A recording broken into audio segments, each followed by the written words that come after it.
আসসালামু আলাইকুম। দূরে এবং কাছে যে যেখানেই আছেন, ভালো আছেন, সুস্থ আছেন? আলহামদুলিল্লাহ, আমরা বেশ ভালো আছি। আজকের ভিডিওটি নাস্তা পর্ব থেকেই শুরু করেছি। দেখতে থাকেন, কয়েক রকমের নাস্তা আমরা করব এবং কিভাবে নাস্তা করি, কতবার বসে নাস্তা করা হয়। তো এইভাবে নাস্তা করলে কিন্তু আসলে দিনের অনেকটা সময় চলে যায়, আর পরবর্তীতে কাজ করতে গেলে কিন্তু একা হাতে সমস্ত সব কিছু সামলাতে গেলে একটু হিমশিম খেয়ে যেতে হয়। আসলে ঘরের মানুষের এই সমস্ত ব্যাপারে কোনো ধ্যান ধারণাই নাই। তো কি আর করার, কষ্ট হলেও কয়েক রকম করে নাস্তা সবাইকে দিতে হয়। দেখতেই পাচ্ছেন, একজনে কিন্তু ভাত খাচ্ছে, আর শুরুতেই দেখছেন সবাই কিন্তু পরোটা খাইলো। তো খাওয়ার পরে সবাইকে চা তৈরি করে দিলাম।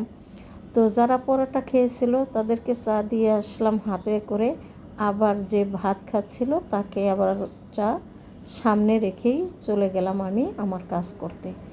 কিছুটা নাস্তা খাওয়া হয়ে গেছে, আবার কেউ কেউ বসে এখনও পর্যন্ত কিন্তু নাস্তা খাচ্ছে। তো আমার হাতে তো আর অত সময় নাই যে ধৈর্য ধরে বসে থেকে সবাইকে নাস্তা শেষ করিয়ে তারপরে আমি আমার কাজে আসব। এইভাবে কাজ করলে তো আমার ঘরের কাজ কোনো প্রকারে শেষ করা সম্ভব না। তাই আমি চলে এসেছি কিছু প্লেট বাটি ধুয়ে নেওয়ার জন্য। এখানে নাস্তা যে করেছিলাম সেই কাপ, পিরিচ, হাঁড়ি, পাতিল, আপনারা জানেন চা খেতে গেলে কিন্তু কয়েক রকমের প্লেট, হাঁড়ি, পাতিল, ছাঁকনি, বিশেষ অনেক রকমের জিনিস নষ্ট হয়, আর এই জিনিসগুলো ধোয়া দায়ির করতে গেলে অনেকটা সময়ই চলে যায়। তবুও তো করতে হয়, কিছু করার নেই। তো এখানে আমি সমস্ত সব কিছু একটু ধুয়ে নিব, তারপরে বাদ বাকি কাজগুলো করব। আর এই যে দেখতেই পাচ্ছেন, আমি কিন্তু কিছু বাটি বুটিও সাথে নিয়েছি, কারণ এখানে কিন্তু এক একজনকে এক এক সময় নাস্তা দিয়েছিলাম বাটিতে, তার প্লেটে, এই রকম করেই আসলে দিতে হয়। তো ঘরের সবাই কিন্তু এই জিনিসগুলো বোঝে না, তবে এখনও পর্যন্ত আমি কিন্তু নাস্তা করিনি। আমিও আবার রং ঢং করে এই নাস্তাটা করব, কেননা সবাই যেহেতু পারে, আর আমি এত খাটাখাটনি করার পরে আমি কেন বসে থাকবো, আমিও আমার মতো করে এই নাস্তাটা করব। সেই কারণে আমার নাস্তাটা আমি কিন্তু আলাদাভাবেই করে নিলাম।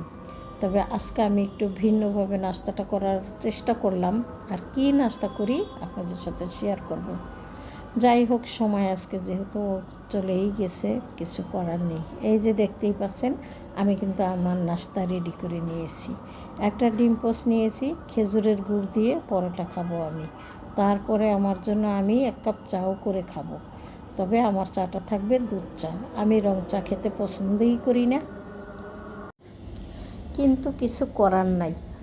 আমি রং চা খাওয়া ভালো, এটা আমি জানি, তারপরেও মুখের একটা রুচির ব্যাপার আছে। আমি দুধ চা পছন্দ করি। তো যাই হোক, আমি তো দুধ চা খাবো, সে কারণে আমি আমার নাস্তাটা পরেই তৈরি করে নিলাম। আর বেশ কিছু কাপড় ধুয়েছিলাম, সেগুলো আপনাদের সাথে একটু শেয়ার করে দিলাম। আরও বাদ বাকি কাজ পরে করব। বিদায়, আল্লাহ হাফেজ।